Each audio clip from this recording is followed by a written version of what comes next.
सारे ना विचार छिन्न भिन्न हो जाए, या तेरे को चक्कर चले ना, सारी जो बात याद करके कहनी आती है वो सारी बात भुला गई। खैर। कोहोस्ट, जैसे कोहोस्ट बनाएगा। हाँ।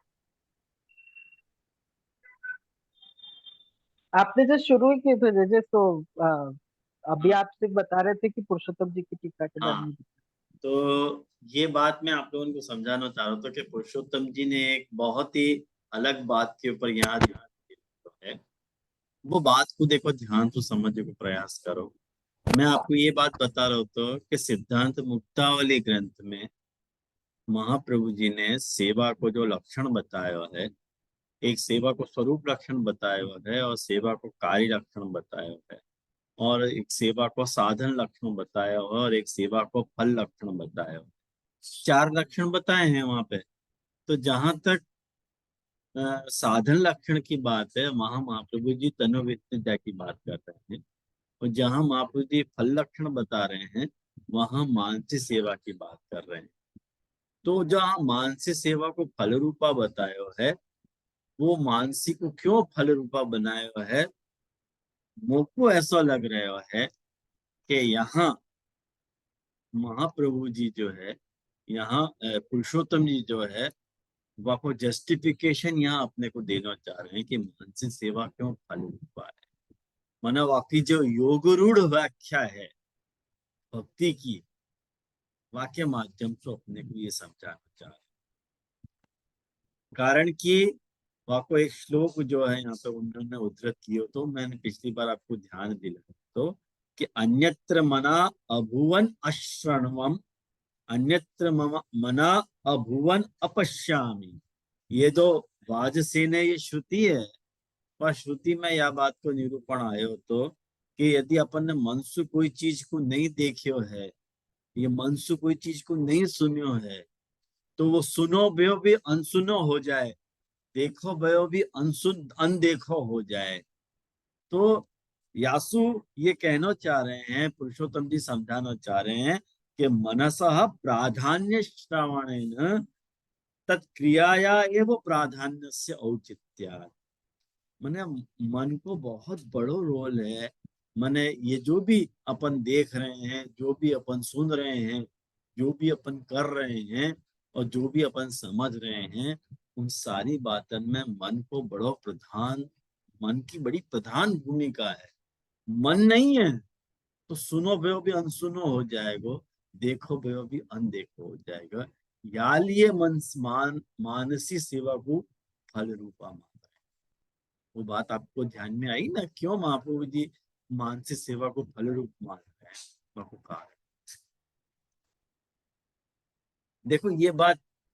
और या में आगे जाकर के श्री पुरुषोत्तम जी ने या बात को भी समझाने को प्रयास किया कि तथा च श्रवणादि नवके भी पारिभाषिका।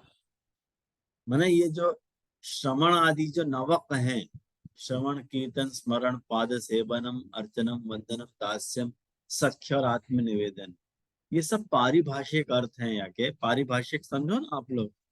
इनकी इनकी इनमें भक्ति को लक्षण जो है, नवविध भक्ति को लक्षण बताया गया है करके यूं कहना चाह रहे हैं कि सप्तम स्कंदे ये भक्ति के ये लक्षण जो हैं प्रहलाद जी ने सप्तम स्कंद में बताए हैं। लेकिन अपन भक्ति को नवविध लक्षणा मान रहे हैं। ध्यान से समझो ये बात। अपन भक्ति को नवविध लक्षणा मान रहे हैं, लेकिन सर्वत्र या सर्वदा भक्ति नवविध लक्षणा युक्त हो, ये आवश्यक नहीं है।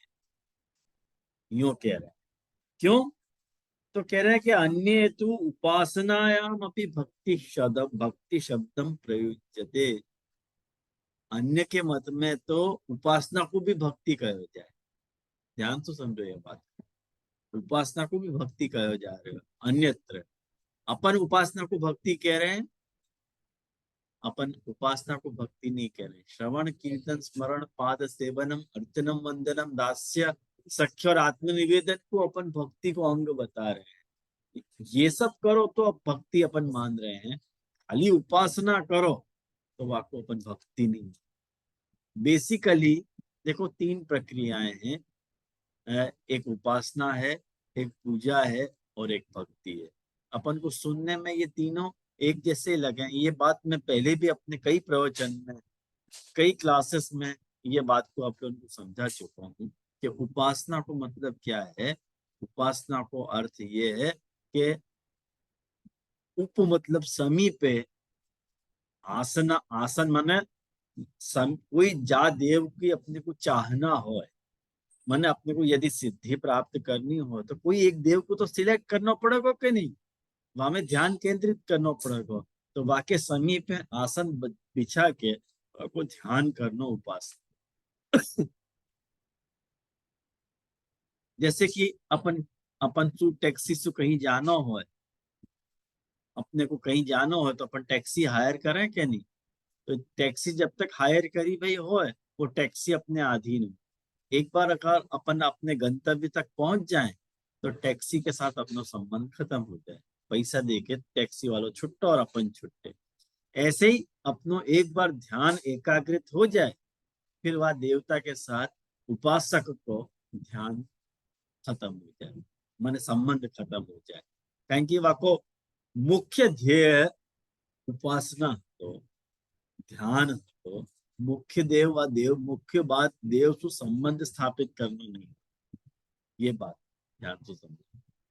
पूजा क्या है? पूजा जो है, पूजा एक यूं समझो ना कि एक व्यवहार है। पूजा में पूजक को और पूज्य को जो संबंध हुए है वो भी कार्य पूर्तो ही रहे, जैसे उपासना में रहे।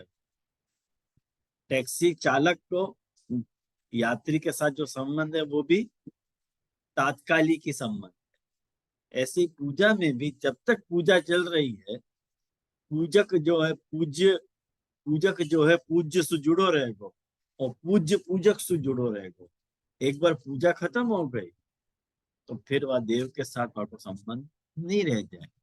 जैसे एक बात समझो, और पूजा कौन की करनी है, या बात के लिए भी शास्त्र में बड़े बड़े विधान बताए गए हैं कि पूजा जो है एक काल में अनेक की संपन्न हो सके, ये पूजा की शर्त है। मतलब पूजा में स्नेह नियामक नहीं होगा, विधि नियम। जैसे आपके घर पे आए हुए अतिथि है, वाकई आप पूजन ही तो कर रहे हो ना। वह अतिथि के प्रति आपको यदि स्नेह है तो पूजन है, और स्नेह नहीं है तो खाली क्रिया है।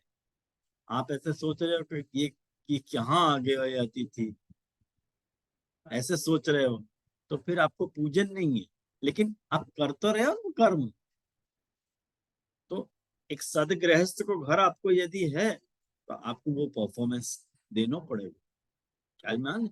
तो पूजा में स्नेह नियामक नहीं होगा। आपको वह मेहमान के प्रति स्नेह है तो अच्छी बात है, नहीं भी है ना, आपको अपना कर्तव्य पालना पड़े। ये पूजा को नेचर, या को अपन पूजन कह, जाको अपन मर्यादिक भाषा में वाको अपन आदर के। तुमको वह देव के प्रति स्नेह हो कि नहीं हो, तुमको देव के समक्ष जाना है तो इतना रिचुअल जो है तुमको परफॉर्म कर।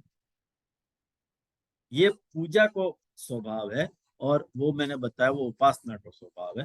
और भक्ति क्या है? जैसे पूजा कैसी है, वहां में अपनी चॉइस नहीं चले, समझ समझ आई ना। पूजा में चॉइस नहीं चले। जैसे उपासना में उपासक अपने उपास्य को सिलेक्ट कर सके कि मुझको ये देव चाहिए उपासना करने के लिए, ऐसे पूजा में पूजक अपने पूज्य को सिलेक्ट नहीं कर सके। आपके पास गिवन अपॉर्चुनिटीज हैं, भाई इतने देव हैं तो कुछ जो काम करना वहां में इतने इतने देव अवेलेबल है, तो कुछ जा देव की भी पूजा करनी होगी, वह देवा कार्य के लिए वो देव फिक्स है। ये पूजा का नेचर है। जैसे अपन बस से कोई ठिकाने जावे तो बस के जो रूट हो वो फिक्स ही हो ना। मान लो तुम रास्ता में कहीं जा रहे हो और बस में जा रहे हो, तुमको बहुत एक अच्छा स्थान पसंद आ गया और तुम कंडक्टर को बोल रहे हो कि रुको यहाँ पे, तो रुकेगा क्या? नहीं रुकेगा। कारण कि वहां डिसाइडेड स्टॉपेजेस हैं, वहीं पे तुमको उतरना पड़ेगा। तो ये लिमिटेशन पूजा में आवे है। जबकि भक्ति कैसी है, भक्ति में भक्त और भगवान को जो संबंध है वो स्नेह आधारित है, विधि आधारित नहीं। और यदि कोई सब तो विधि आधारित यदि संबंध है तो वो भक्ति नहीं हो सके, पूजा हो सके। आओ ध्यान में, क्योंकि भक्ति में नियामक तत्व विधि नहीं है, भक्ति में नियामक तत्व स्नेह, स्नेह के कारण नियमन हो है। एक बात समझो, अक्सर अक्सर पति और पत्नी के बीच में जो झगड़ा हो जाता है वहां को मुख्य कारण क्या है, ये नियामकता और स्नेह को जो संबंध है वहां में चेंज आ जाता है। माने कोई एक दूसरे को समझे नहीं तो वो स्नेह बदल के विधि में कन्वर्ट हो जाए कि भाई मोको तो करना ही है, यूं मोको तो बिंद गया सुमोती। स्नेह को तत्व, स्नेह को जो एलिमेंट है वो छूट जाए। और स्नेह में क्या होगा, यदि स्नेह है तो वही चीज वो स्नेह के कारण, ख्याल आया ना। ये तो ये बात अपने को यहाँ पे या जंक्चर पे देखनी पड़ेगी कि महाप्रभु जी यहाँ पे, ये पुरुषोत्तम जी ने यहाँ पे अपने को सेवा को जो योगरूढ़ लक्षण समझा है, वह योगरूढ़ लक्षण में महाप्रभु जी कह रहे हैं कि मन की प्रधानता है। क्यों मन की प्रधानता है, कि मनसु जो करी जाती भाई जो भी क्रिया है वहां को जो रिजल्ट है, वहां को जो रिजल्ट है वो एक्स्ट्रा ऑर्डिनरी रिजल्ट, साधारण रिजल्ट। यानी अपन यौगिक व्याख्या को भी स्वीकार रहे हैं और रूढ़ात्मक जो व्याख्या है वाको भी स्वीकार रहे हैं। लेकिन अपने हिसाब से भक्ति वो है, लेकिन सब लोग वाको भक्ति नहीं मान रहे हैं। कोई उपासना को भक्ति मान रहा है, जैसे अभी मैंने आपको सारी उपासना की स्टोरी बताई। और नैयायिका नैयायिकास्तु आराध्यत्वेन ज्ञानम भक्ति रित्या। नैयायिक क्या माने कि जाके तुम भक्ति कर रहे हो वो तुम्हारा आराध्य है। आराधन मतलब प्रसन्न करना, टू मेक समवन हैप्पी, वाको नाम आराधना है। तो जाकी तुम आराधना कर रहे हो वो तुम्हारा आराध्य, और जो आराधना कर रहे हो है वो आराधक। तो आराधक की आराधना मोको करनी है, ऐसी जो बुद्धि है वाकु भक्ति कहो जाए। आई ध्यान में, कोई नहीं आई है तो समझ लो, बहुत इजी बात है वो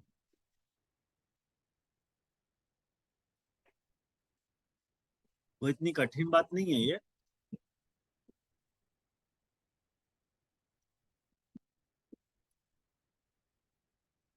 तो तन्मते बुद्धि विशेष है वो भक्ति ही, एक विशेष प्रकार की याद रहे कि आराध्य के प्रति तुम्हारी बुद्धि को प्रकट होनो वाकु नहीं आई लोग भक्ति मान रहे, अपन यह भक्ति नहीं मान रहे। वस्तुतस्तुत सारूप्य प्रयुक्ता गौरी। वास्तव में बात क्या है कि वहां पे जो है, वहां प्रमाणन को अभाव है ना। सारूप्य प्रयुक्ता गौणी, सारूप्य मुक्ति वहां पे बताई गई है। तो वो लोग सारूप्य मुक्ति को विशेष भार मानते हैं और वो अपने यहाँ गौणी है। आए ना ध्यान में, ये विशेष प्रकार के जो अन्य लोग भक्ति के प्रकार को समझ रहे हैं, वाको वाको एक दृष्टांत या पुरुषोत्तम जी दे रहे हैं। तो पूर्व रूढ़ादि ज्ञापक प्रमाणों भाव, मैंने वो हमें रूढ़ नहीं मान, ख्याल में आओ, मैंने रूढ़ार्थ वो लोग स्वीकार नहीं रहे, अलग प्रकार से भक्ति को नहीं चलवा। अपन ज्या प्रकार की भक्ति मान रहे हैं वैष्णव, ध्यान तो समझो या बात को, अपन ज्या प्रकार की भक्ति को भक्ति मान रहे हैं, वह प्रकार की भक्ति को निरूपण महाप्रभु जी ने तृतीय स्कंद की ये जो सुबोधनी है 25वें अध्याय वाली, तृतीय स्कंद को जो 25वां अध्याय है, वह 25वें अध्याय को बहुत ध्यान से पढ़ियो। 25वां अध्याय है भक्ति को मर्म तथा काल की महिमा। ये अध्याय की टॉपिक है। आप लोग तृतीय स्कंद को 25वां अध्याय पढ़ लीजिए। यह अध्याय में देवकी जी, अरे देवहूति जी कपिल भगवान से प्रश्न पूछ रही हैं कि त्वयि काचित भक्ति उचिता कीदृशी मम गोचरा यया अहम ते निर्वाणम पदम अंजसा बिंबाश्वनयि। मैंने या को आप लोग मूल श्लोक आपके देख लीजिए 3:25-28 को। मैंने आपको अन्वय करके आपको समझाया कि वो देवहूति जी ये पूछ रही हैं कि हे प्रभु, आपकी कौन से प्रकार की भक्ति जो है उचित है, मैंने मेरे लिए करनी योग्य है, ये तो बताओ आप। कौन से तरह की जो भक्ति मम गोचरा मेरे लिए योग्य है, क्यों? यया अहम जासु में निर्वाण को प्राप्त कर सकूं। निर्वाण मतलब मोक्ष, वहां को निर्वाण कह रही है देवहूति जी। मुझको बहुत सरलता से अंजसा अन्वाष्णवई, अन्वाष्णवई मतलब प्राप्त कर सको।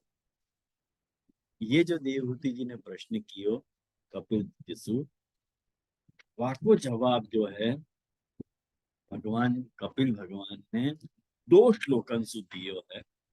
और ये जो 2 श्लोक हैं वो अपनी भक्ति के मूल आधार। और यहाँ के ऊपर फैंटास्टिक सुबोधनी जी महाप्रभु जी की है, जो आज मैं आप लोगों को आप लोगों के पास ये पुस्तक तो नहीं होगी शायद। ये तृतीय स्कंद सुबोधनी जी है, ये मांडवी हालो से प्रकाशित है, ये मूल टेक्स्ट है, ये सुबोधनी जी है। लेकिन या को मैंने आपको जेरोक्स आपको शेयर किया तो ग्रुप में, और वहां में से यदि आप देखोगे तो वह सुबोधनी जी तो बहुत बड़ी है, तो पूरी सुबोधनी जी तो मैं पढ़ नहीं पाऊंगा वहाँ पे आप लोगों के सामने। लेकिन फिर भी मैं जितनी पढ़ पा रहा हूँ उनके सामने मूल श्लोक जो है या को देवानाम गुणलिंगानाम आनुष्ठविक कर्मणाम सत्य एवैक मनसो वृत्ति स्वाभाविक ही क्रिया। देखो ये श्लोक और या के बाद को जो श्लोक है अनिमित्ता भागवती भक्ति सिद्धे है गरीय। ये जो 2 श्लोक हैं बहुत जोर से देखने में पूरी सुबोधि जी नहीं भी पढ़ पाऊंगा, तब भी आप लोगों को ये कहना चाहूंगा कि आप लोग नेट पे अवेलेबल है ही है सारी सुबोधि जी, तो आप डाउनलोड करके या पोर्शन को आप लोग ध्यान से पढ़ लीजिए। जो जरूरी बात है ग्रंथ सु लगे भाई, वह बात को मैं जरूर एक्सप्लेन करूंगा, या कि थोड़ी बहुत पंक्ति में आप लोगों को एक्सप्लेन करके समझा रहा हूँ। या श्लोक में कपिल भगवान ने भक्ति को महाप्रभु जी कह रहे हैं कि भक्ति को स्वरूप लक्षण बताया है कि अपने यहाँ कौन सी चीज को अपन भक्ति कह रहे हैं, कैसे भक्ति प्रकट हो गए, वो यहाँ पे महाप्रभु जी अपने समझा रहे हैं। वो यूं कह रहे हैं कि देवानाम गुणलिंगा, या को अनुवाद तो दियो ही है तृतीय स्कंद में। आप लोग है आपके पास भागवत जी विराज रही, तो आप लोगों को वो भागवत जी खोल के रखनी चाहिए अभी सामने। तृतीय स्कंद के 25वें अध्याय को 32वां श्लोक, मैंने 3:25-32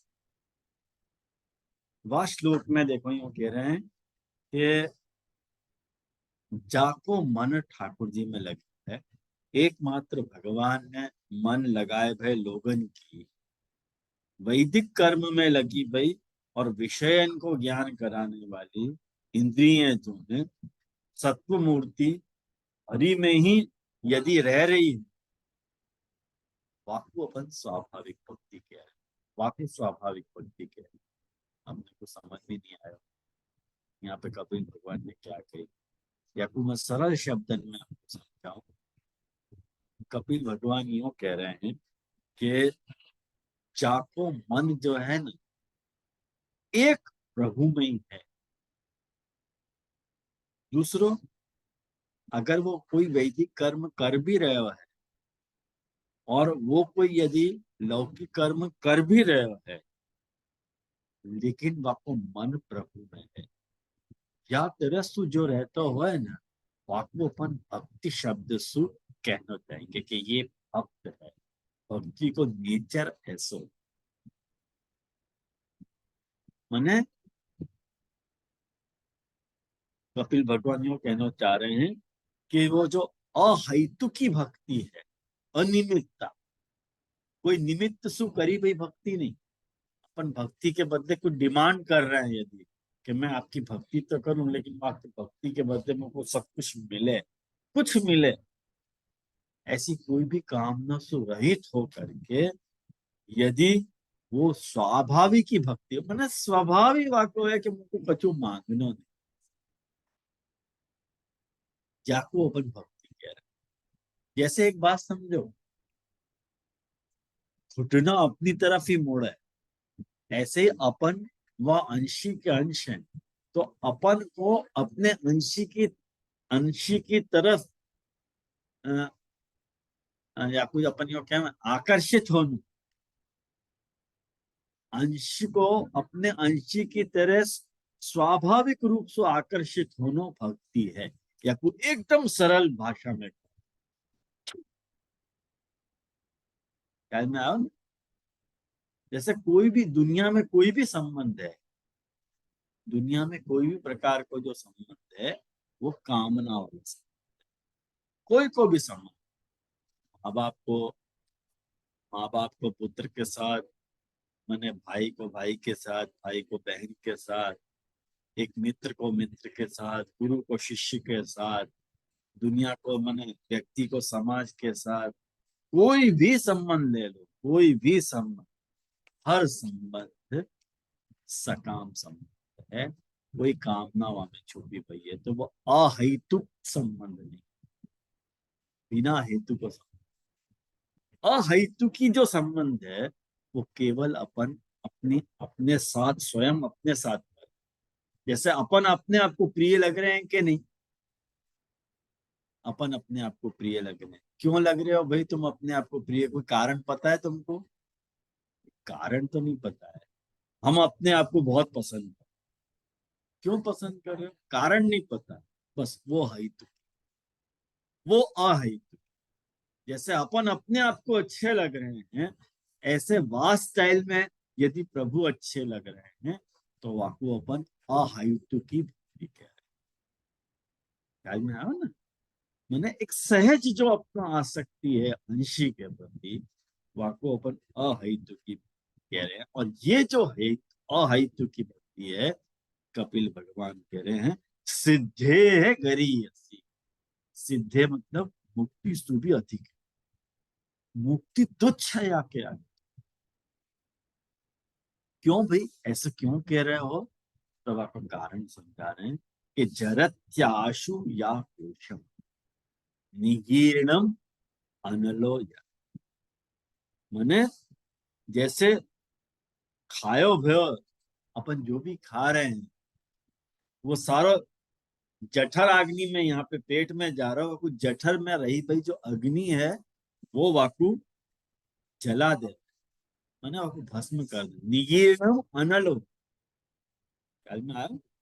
तो अनल मतलब अग्नि, वो भोजन को जठर अग्नि जला देवे, ऐसे ही अपनो जो ये लिंग शरीर है, ये जो लिंग शरीर है वह लिंग शरीर को, वो जो अनिमित्ता भक्ति है वो वाकु लिंग शरीर को भस्मीभूत कर दे, जाके कारण अपने को पुनर्जन्म इत्यादि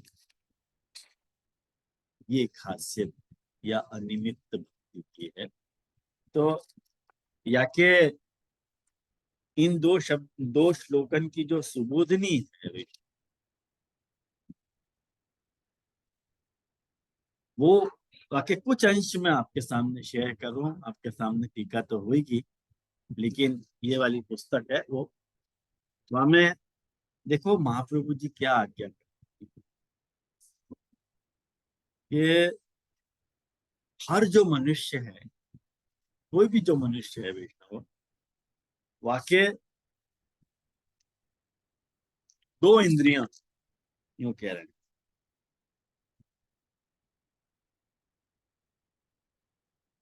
स्वभाव सु इंद्रियां दो प्रकार की हो। मैं खाली आपको संस्कृत को खाली जो है आपको वो सार समझा रहा हूँ। संस्कृत की पंक्तियां नहीं बाँचूंगी तो बहुत देर हो जाएगी, अपना विषय रह जाएगा। लेकिन बहुत इंटरेस्टिंग विषय है। महाप्रभु जी कह रहे हैं कि स्वभाव सु इंद्रियां दो प्रकार की हो, एक देव रूप हुए हैं और एक असुर रूप इंद्र। हर मनुष्य के पास हो, हर मनुष्य के अंदर कुछ देव रूप इंद्रिय हैं और कुछ असुर रूप इंद्रिय हैं। क्यों? तो कह रहे हैं कि द्वयाह वही प्राजापत्या। अरे भाई वो ब्रह्म ही दो रूप में विभक्त भयो, सत में असत में, सत में त्यत में। ऐसे भाई कारण सु कार्य की उत्पत्ति होवे, तो जैसो कारण है वैसो तो कार्य होएगा कि नहीं। ब्रह्म यदि अनेक विध है तो जीव में भी अनेक विधता रही वही है या प्रकार की। तो जीव में भी दोनों प्रकार की इंद्रियां रहे, एक देव इंद्रियां रहे, देव रूप इंद्रियां रहे और एक असुर रूप इंद्रियां रहे। जो इंद्रिय, महाप्रभु जी क्या कह रहे हैं कि जो इंद्रिय अलौकिक वैदिक वेदोक्त कर्म या ज्ञान को उत्पन्न करें हैं, वो देव रूप इंद्रिय। ख्याल में आया? और जो लौकिक कर्मादि को जो उत्पन्न करे ना, वो आसुरी इंद्रिय है। चाहे जिन इंद्रियों से अपन लौकिक कर्म करें वो अपनी असुर रूप इंद्रियां हैं, तो जिन इंद्रियों से अपन वेदोक्त कर्म करें, वेदोक्त ज्ञान प्राप्त करें, उन इंद्रियों को अपन देव रूप इंद्रिय। और मजे की बात यह है कि दोनों इंद्रियों की, दोनों प्रकार की जो इंद्रियां हैं उनमें आपस में स्पर्धा चलती है, कंपटीशन चलती है। महाप्रभु जी ये बताया, बिल्कुल मैं महाप्रभु जी को शुद्ध शुद्ध अनुवाद कर रहा हूँ। यहाँ में मेरे मन की एक डापण नहीं है, एक डापण नहीं। जो भी बात आपको कह रहा हूँ महाप्रभु जी की कह रहा हूँ। और जब दोनों इंद्रियन में आपस में स्पर्धा रह रहे है, तो आसुरी इंद्रिय जो है ना वो बलवान, ताकतवर हो, महाप्रभु जी कह रहे हैं। और जब वो बलवान हो है तो जो देव रूप इंद्रियां हैं वो अपने कार्य में प्रवृत्ति नहीं हो सकती, उनसे वो कार्य होवे नहीं। और वो इंद्रियां मैंने असुर रूप इंद्रियां, जब मैंने एक बात समझो, वो इंद्रियां जब आसन्य की उपासना करें तब आसंग आदि दोष निवृत्त हो जाते हैं। बॉम्बास्टिक स्टेटमेंट महाप्रभु जी दे रहे क्या आसन्यादि आसन्योपासना करें।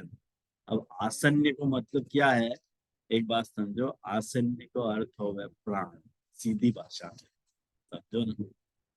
जब वो प्राण की उपासना करे ना जीव, मैंने प्राण की उपासना करे मतलब क्या, मतलब कि प्राण की महिमा को जाने। ये जीव में, देह में प्राण नहीं है तो देह कैसा है, मुर्दा के समान है। तो ये प्राण की कितनी बड़ी वैल्यू है। तो प्राण की महिमा को जानना, प्राण की शरीर में उत्पत्ति कैसे भाई, प्राण अपने शरीर के किन किन भागन में रह गए हैं, कैसे प्राण 5 भागन में अपने को विभाजित करे है, प्राण अपान व्यान उदान समान। ये जैसे पंच प्राण में अपने आप को वो विभाजित करे है, और कैसे वो अपने अध्यात्म को पोषित करे है, और कैसे या प्रक्रिया से वो क्रम मुक्ति को प्राप्त करे है। ये सब जो नॉलेज है ये सब नॉलेज जब वो गैदर करे तब वाकु आसंगादि दोष सु निवृत्ति हो। आसंगादि दोष को मतलब क्या है, देखो पुरुषोत्तम जी ने बहुत सुंदर, सुबोधनी जी की बात कर रहा हूँ, वहां में व्याख्यान किया है कि लौकिक जो है, लौकिक को नहीं छोड़ पाने को जो दोष वासु वाको आसंग दोष, लौकिक को नहीं छोड़ पाए, चाहते हुए भी छोड़ नहीं पाए, पर चाह रहे कि छोड़ दे, वो आसंग अपने में दोष है। लेकिन जब अपन प्राणोपासना करें ना, वाक्य द्वारा ये सब दोष निवृत्त। बहुत कठिन प्रोसेस है, पूरी ज्ञान मार्गीय प्रोसेस है, कारण कि कपिल भगवान सांख्य के उपासक है, माने सांख्य के उपदेष्टा है। तो सांख्य के स्टाइल में वो या तरह को उपदेश कर रहे हैं। आप लोग तो बीटी जी की गीता जी भी देख रहे हो, तो वहां में सांख्य को बताए हुए वहां में सांख्य को प्रकार किया है वहां में। और तब जाके वो असुर इंद्रियां जो हैं वो देव रूप, देव भाव को प्राप्त हो। और एक बात समझो कि जो दैवी संपत्ति, ये तो साधारण बात भाई, लेकिन महाप्रभु जी अपने को ये समझाए हैं कि जो दैवी संपत्ति में उत्पन्न भय है, मने पुष्टि सृष्टि में हो, जो दैवी संपत्ति में मने उत्पन्न भय है, उनकी इंद्रियां भी देव रूप हो गए हैं और असुर रूप। नॉर्मल बात है, जैसे सबकी हो वैसे कोई पुष्टि सृष्टि में पैदा हुए तो वाको विशेष खीन खाप मैंने वाको कोई पर नहीं निकल आए वाके। तो साधारण सृष्टि को जीव है भाई, जैसे अन्य सृष्टि को जीव है वैसे पुष्टि सृष्टि को जीव है। अपने आप को वो 30 मार खा नहीं समझते। तो और वो दोनों एक ही गोलक में रहे हैं। ये नेत्र को जो गोलक है वहां में दोनों इंद्रियां रहे हैं, मतलब एक ही गोलक में सारी इंद्रियां रहे हैं। और जब अपनी असुरूप इंद्रियां कोई लौकिक कार्य करें तो देव रूप इंद्रियां वह करने से रोक नहीं पावे। ये देव रूप इंद्रियां इनकी बड़ी भयंकर लाचारी, वो असुर रूप इंद्रियां इनको रोक नहीं पावे।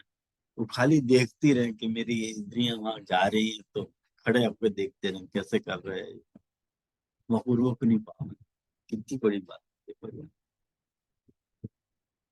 और धीरे धीरे वो व्यक्ति आसुर हो जाए।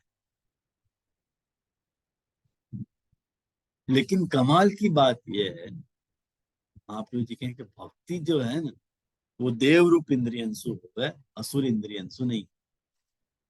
जब तुम्हारे में देव इंद्रियन को जागरण हो तब जाके तुम वो भक्ति कर पाओ। जैसे अपन को हमेशा ये प्रश्न हुआ है, आपको होगा कि नहीं, लेकिन मुझको तो हमेशा ये प्रश्न हुआ कि जीव जो है ब्रह्म संबंधी है, वह को ब्रह्म संबंध लियो गयो है, लेकिन वो बाकी स्वाभाविक प्रवृत्ति वातर से क्यों नहीं हो रही है। अपन को अक्सर ये प्रश्न उठते रहे मन में कि बाकी स्वाभाविक प्रवृत्ति सेवा की क्यों नहीं हो रही है। तो महावीर जी कहने के भाई दो प्रकार की इंद्रियां अंदर हैं, एक देव रूप इंद्रियां और एक असुर रूप इंद्रियां। तो असुर रूप इंद्रियां देव रूप इंद्रियों के ऊपर हावी हो गई। और भक्ति ही एक ऐसा माध्यम है कि जहाँ भक्ति के माध्यम से अपन उन असुर रूप इंद्रियों के ऊपर विजय प्राप्त कर। बहुत लंबो विश्लेषण महाप्रभु जी ने करीब समझना पूरा पेज, 2 पेज भर के या श्लोक के ऊपर महाप्रभु जी की सुबोध दी है। 2 पेज। तो पूरा तो विश्लेषण नहीं हो सके, लेकिन एक बात समझो, जब तुम्हारी मन की वृत्ति, मन नालायक है एक्चुअली, मन को वहां पे बहुत गुस्सा है कि मन तुम्हारा यदि एक मानस हो जाए ना, तब ये प्रॉब्लम सॉल्व हो जाए। हाँ बोलो। हाँ जी यहाँ में प्रश्न, एक सेकंड। हाँ मेरा एको हो रहा हैं? है, एको हो रहा है का? नहीं, अच्छा, मैं कह रहा था कि जैसे ये जो एक सेकंड। थोड़ो आ रहा है।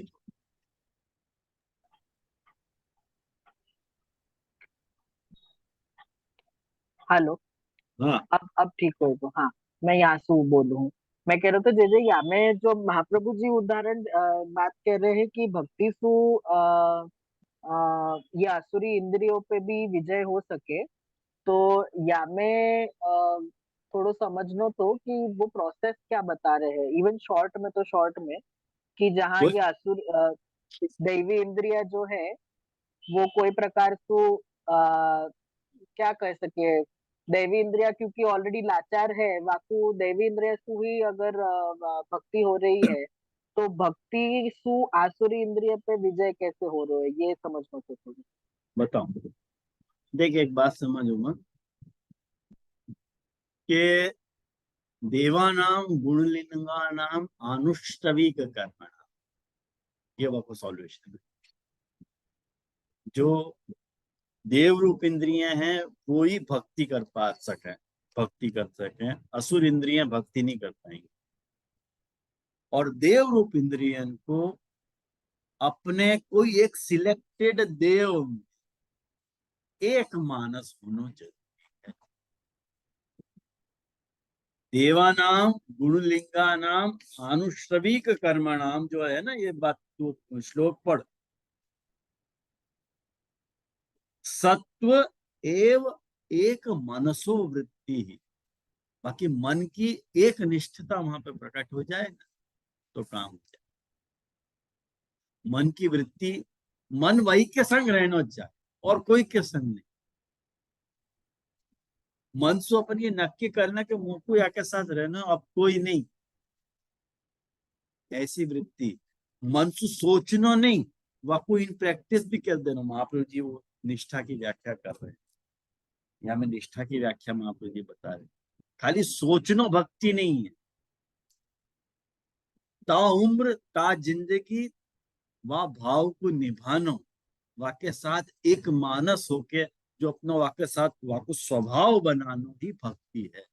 यही तरह से उद्धार हो सके। नहीं तो सांख्य की जो प्रोसेस हो, यदि तुम अपना उद्धार करने जाओगे तो बहुत मुश्किल है। भक्ति एक सेफेस्ट वे है, जाके कारण अपन वह प्रक्रिया से। शर्त यह है कि अपने को वातरे की एक मानसता अपने आराध्य के प्रति प्रकट,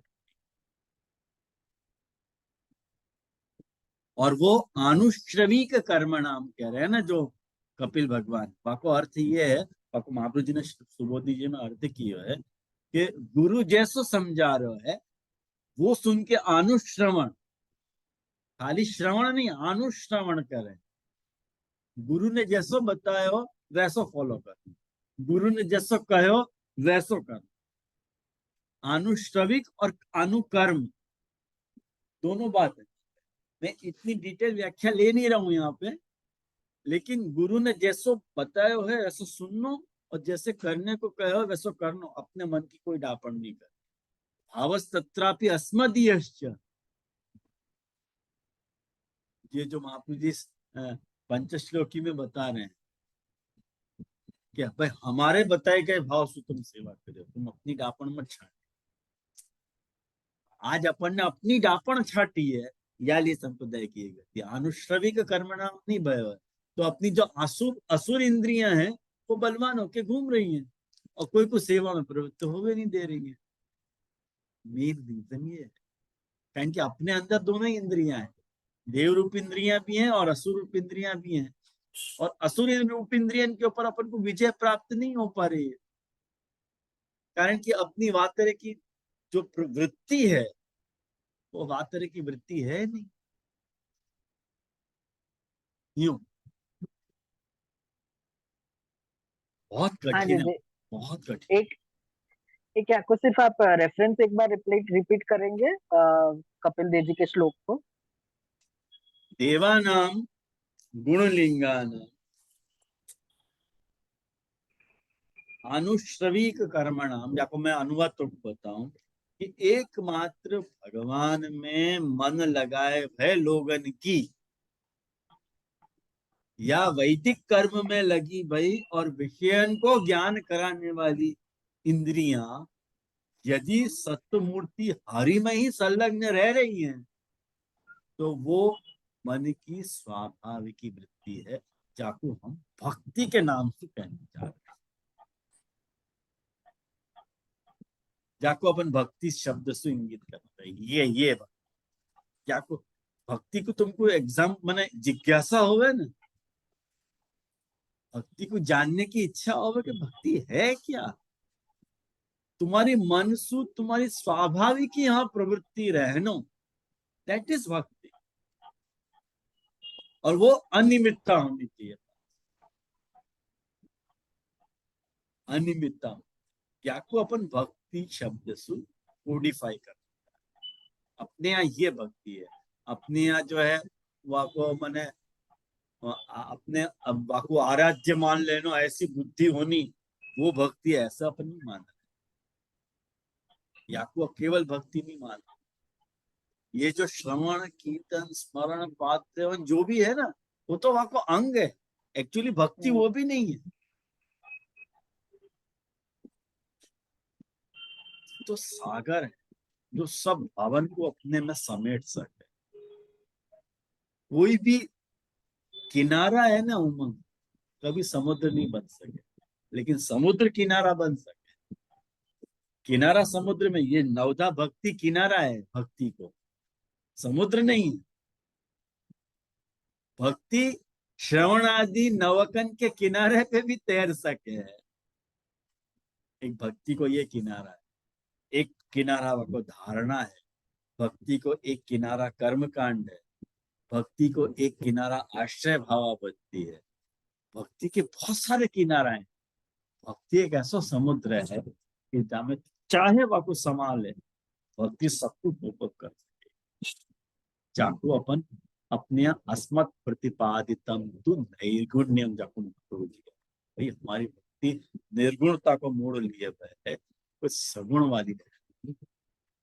हमें ये क्वालिटी आ लिए रही है कि वो अनिमित्ता, जो निमित्त वाली होगी ना, वहां में वो स्टफ पैदा नहीं होता। इन शॉर्ट, जी जी जी, आयो समझ में। एक्चुअली यही विषय अभी गीता जी में चल रहे हैं, मत पर होके आगे बढ़, वो इंद्रिय को लेकर अभी कल ही ये विषय सेम चालू होता गीता जी अच्छा, में। हाँ हाँ, तो यही बात पुरुषोत्तम जी भी यही बता रहे हैं कि देखो, अब तुम लोग वो पंक्ति पुरुषोत्तम जी की पढ़ो कि देवानाम गुणलिंगानाम अनुश्रविक कर्मणाम। आनंद मेहता जी को कोई प्रश्न है? बोलो आनंद जी। जय जय, ये धन्यवाद, प्रणाम जय जय। मेरा ये प्रश्न है कि यहाँ में तो फल रूपा भक्ति की आज्ञा करी कि या प्रकार की भक्ति होए तब हाँ, तो एक मन एक चित्त होए, तब तो प्रभु की फल रूपा भक्ति सिद्ध हो सके। पर यहाँ में कोई साधन की भक्ति करवे की आज्ञा करी, लेकिन क्या साधन सु मन देवी हो सके, क्योंकि देवी मन को ही कहो कि आज देवी मन से ही भक्ति हो सके। आप कौन जब से मन, श्लोक की व्याख्यान पढ़ रहे हो? जैसे आपने 32-33 जो है आपने करी ना आज्ञा, हाँ हाँ तो यहाँ में जो देवी शब्द सुई भक्ति को साधन बतायो है, हाँ देवी देवी मन सुई, तो जो देवी मन जो एक चित्त मन है, जैसे आपने कहे कि भाई शुद्ध प्रेमाति दुर्लभा, तो ऐसा जो एक चित्त मन लगे वहां के लिए तो उनके उपाय को तो यहाँ कुछ वर्णन नहीं किया है। उपाय वो है ना, स्वाभाविक ही तू है, वो पूरा तो पढ़ोगे तो फिर ध्यान में आएगा, इतनी जल्दी नहीं पढ़ पाओगे। ये 5 मिनट में समझ में आने वाली चीज नहीं है। बाकू ठीक है जी। जानती सो हर पंक्ति को पढ़ियो, पंक्तियां लापन करियो और फिर प्रश्न करियो। ठीक है जी, मैं पहले पढ़ लूंगा एक बार पहले। पहले पढ़ लो एक। जैसे दूसरो विनती करनी थी कि वो गीता जी के क्लास में पहले तो जुड़े थे, लेकिन अभी वापिस शुरू किए हुए तो पता नहीं है, हमको अपडेट नहीं है कोई। गीता जी के क्लास की रिस्पॉन्सिबिलिटी मेरी नहीं है, वो बेटी जी की रिस्पॉन्सिबिलिटी है। वो बेटी जी से पूछ के ज्वाइंट भी हो जा सकेगा, और वो चाहे तो निकाल भी सकें, तो सब बेटी जी को डिपार्टमेंट है। ये मेरा जैसे उनको, डिपार्टमेंट है, मेरे से पूछो। लेकिन जैसे कांटेक्ट कैसे करना, आप आपके द्वारा ही हो सके। ये बात सही है, मैं आपकी बात पहुंचा दूंगा जरूर। जी जी जी, भले जी, धन्यवाद, प्रणाम जी। हाँ, एक्चुअली हमें उनकी क्लास में रेगुलरिटी मेन इश्यू है। ना जी, पहले आप पहले गीता जी का क्लास आप लेती थी, तभी मैं ज्वाइन हतो वहां में, लेकिन अच्छा, वापिस बीच पे फिर बंद कर दियो तो आप श्री ने, क्योंकि वो कुछ यूनिवर्सिटी वगैरह ज्वाइन की थी ना, तो टाइम को कुछ अभाव होतो, ये यूएस पधारे वहां के पहले की बात कर रहा हूँ। हाँ, नहीं वो मैं कह दूँ। जी जी जी, भले, धन्यवाद। तो अब देखो, सत्व एवैक मनसो वृत्ति ही स्वाभाविकी तु या अनिमित्ता भागवती भक्ति सिद्धेर गरी। सिद्धे मतलब मुक्ति, वासुभी गरी ऐसी वो भक्ति। और जरत्याशु या कोशम निगीर्णम अनलो यथा, या को अर्थ मैंने आप लोगों को बताया कि इति स्वरूप कार्य लक्षण, वाको स्वरूप लक्षण भी बताया हो और वाको कार्य लक्षण भी बताया। स्वरूप लक्षण क्या बताया कि वही में अपनी अपनी जो इंद्रियन की जो वृत्ति है वो खाली भगवान में ही रहनी, वो आपको स्वरूप लक्षण।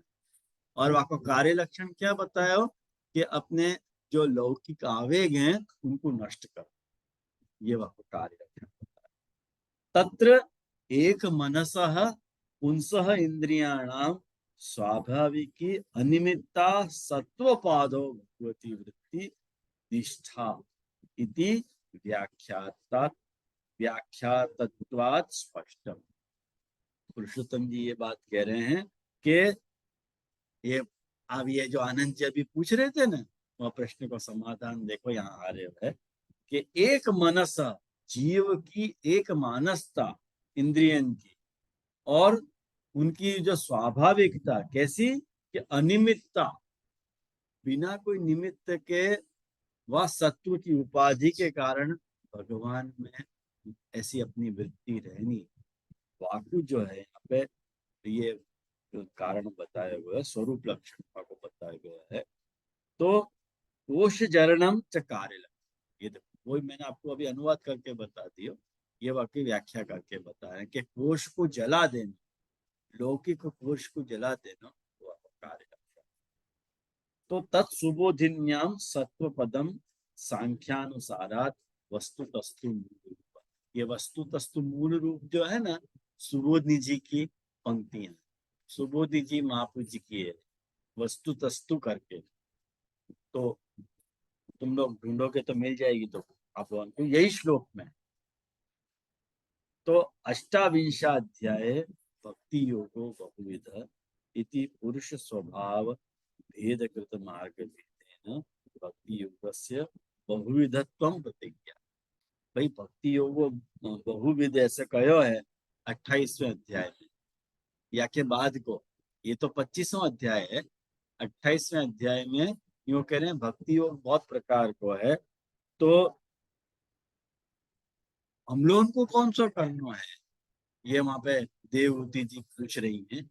वाक्य समाधान में ये बता रहे हैं कि भाई भक्ति जो है तीन प्रकार के भेद से करी जा सके, सात्विक राजस और तामस भेद से।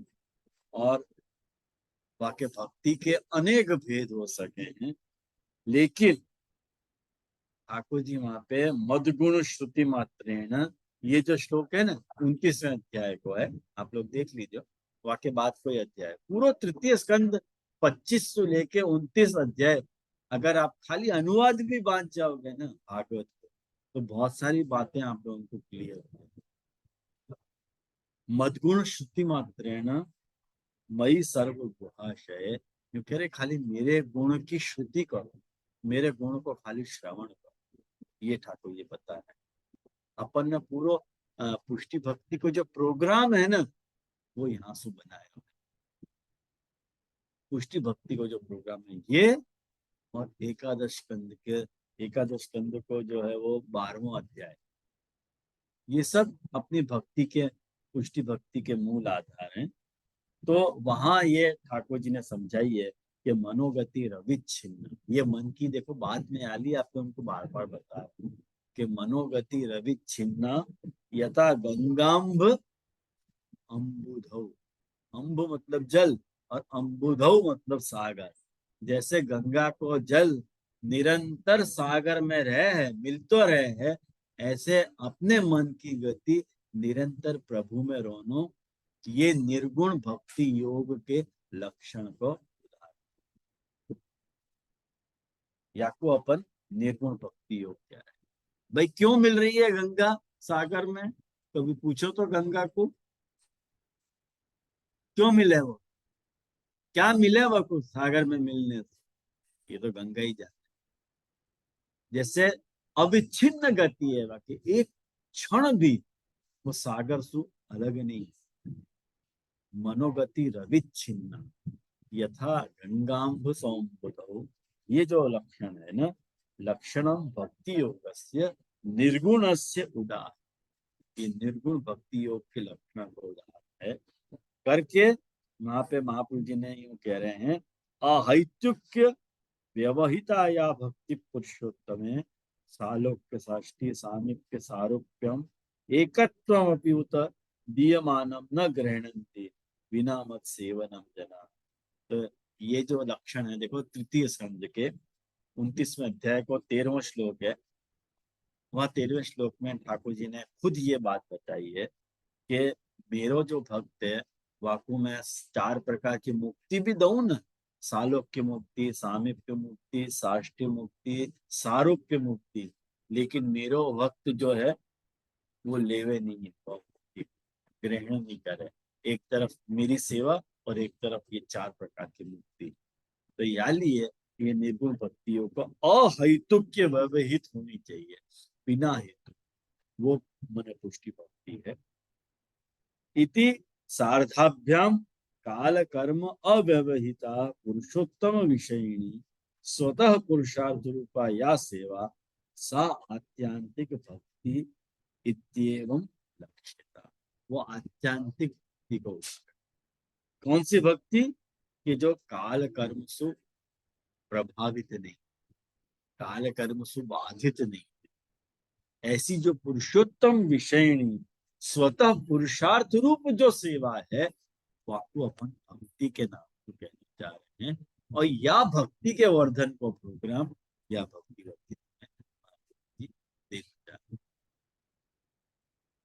अत्र च भक्ति शब्द प्रेम सेवायाम योग रूढ़ो ग्रहित, या को प्रेम सेवा में योग रूढ़ मान पुरुषोत्तम। ये कह रहे हैं कि ये भक्ति, भक्ति शब्द मतलब प्रेम से करी जाती जो सेवा है वाकु अपन भक्ति को लक्षण। तो या में यौगिक अर्थ भी आयो और या में रूढ़ार्थ भी। इति सालोक्य इति वाक्यादवसी, ये जो सालोक्य वाला श्लोक कोट किया ना, वासु ये पता चल रही है कि महाप्रभु जी वह भक्ति को प्रमोट कर रहे हैं। तो और यही बात अयमेव एकादश स्कंधे द्वादशाध्याय, एकादश स्कंध के 12वें अध्याय में ठाकुर जी ने यही बात को प्रमोट करते हुए या बात को समझाया है कि केवल ही भावे, केवल भाव से, तुमने कोई साधन नहीं किया। कौन ने? गोप्यो गावह खगा मृगा, माने गोपी जन ने, गाय लोगन ने, खगा मतलब पक्षियन ने, मृगा मतलब पशुअन ने, ये जितने भी मूड बुद्धि वाले जो जीव होते, उनने मुकु अंजसा, अंजसा मतलब बहुत ही आसानी से मुकु प्राप्त कर लिया। वो आसानी को साधन क्या है? तो क्यों कह रहे हैं भाव से मुझको प्राप्त करनी, तो मैं अनन्य भाव से ही प्राप्त हो सकूं, और यही मुझको प्राप्त करने का साधन है, और यही को अपन देते हैं। आया आप लोगों को ध्यान में? तो इत्यादि भी श्लोक ही भगवता परामर्शो किए गया। भगवान को जो परामर्श है वो यहाँ पे अपने को समझनी चाहिए कि पुरुषोत्तम जी ये ठाकुर जी यहाँ पे भक्ति की कौन सी बात को यहाँ समझाना चाह रहे हैं, आई ध्यान में। वाक्य बाद एक पैराग्राफ और रह गया है, वो अपन नेक्स्ट क्लास में देख लेंगे। मतलब यह क्लास में पूरा नहीं हो पाएगा, बड़ी 6-7 पंक्ति है, वो अपन नेक्स्ट क्लास में देखेंगे, तब अपनो एक श्लोक पूरा हो है। मुझको लगे आज का विषय थोड़ा टफ है, तो मैं जानू या बात को, लेकिन ये जो महापुरुष जी ने जात हिसाब से यहाँ पे पुरुषोत्तम जी ने समझाया हो, और जात प्रकार को सुबोधनी जी को जो वचन उद्धृत किए हो, तो वह सुबोधनी जी के वचन को देख के ही आगे बढ़ना चाहिए। तो सुबोधनी जी के वचन को अपन नहीं देखें तब तक वह भक्ति शब्द को क्या स्वारस्य है वो अपने को पता ही नहीं चल सके। या लिए मैंने वह सुबोधनी जी के थोड़े बहुत अंश आपके साथ शेयर किए, तो वो आप लोग घर जाके देखोगे, शांति से मैंने घर में क्लास के बाद देखोगे तो समझ में आ जाएगी, इतनी कठिन बात नहीं। कुछ प्रश्न है आपके तो करें, नहीं तो यहाँ रखें आप।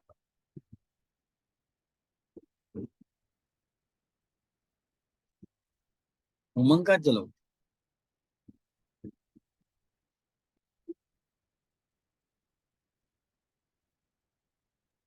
यही हूँ जेजे मैं। अच्छा यही है। हाँ यही हूँ। तो आश्रय को पद करें अपन।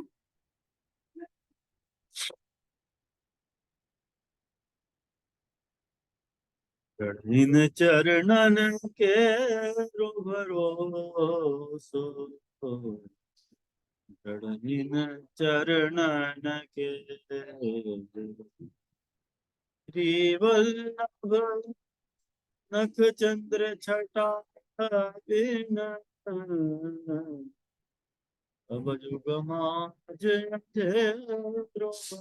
भरोसो, कठिन चरणन के साधन और नहीं कली में, जासु होय निवेदो, दूर कहा कहे द्विविधया दरो, बिना मूल का चेरो भरोसो, कठिन चरण